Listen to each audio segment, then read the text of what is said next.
Okay, so here we have my son's RC truck.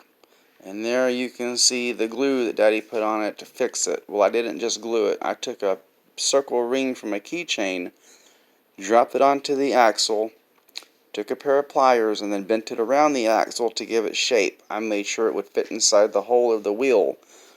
So then when I stuck everything together, I used the little bit of glue. Now what I used for my glue is one of my wife's little paintbrushes here. Yeah, they work out wonderfully. Okay, so the glue that I choose to use is not glue, it is actually JB Weld. But this is steel reinforced epoxy. Okay, so this stuff is supposed to work really well. So today we have another project. My son has broken his Max D monster truck. So, it works so well on the RC, Dad thought, well, let's give this another shot and see if it works for small projects too.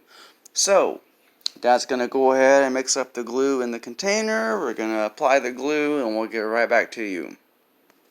Okay, I've got the glue nice and mixed. Now, the reason I like these paintbrushes is because you can actually control where the glue goes.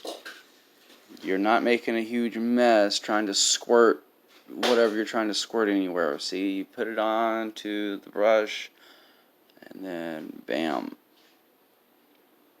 Now I'm actually going to coat this thing. I'm going to make sure it's good and packed in there tight. And then once I seal it onto the actual, put the tire back on there, the axle, I'm going to go around the outside edge to try to seal it again a second time.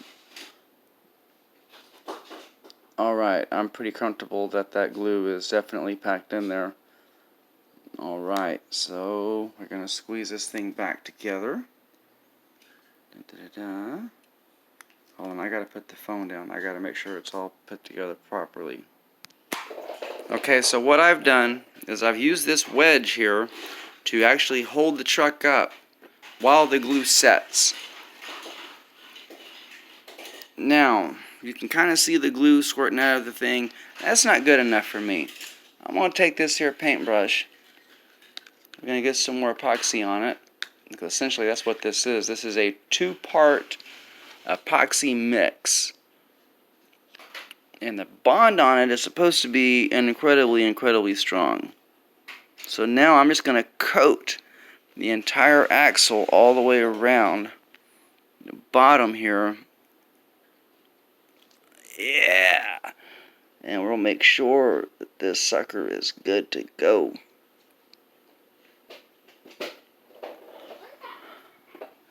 That looks good.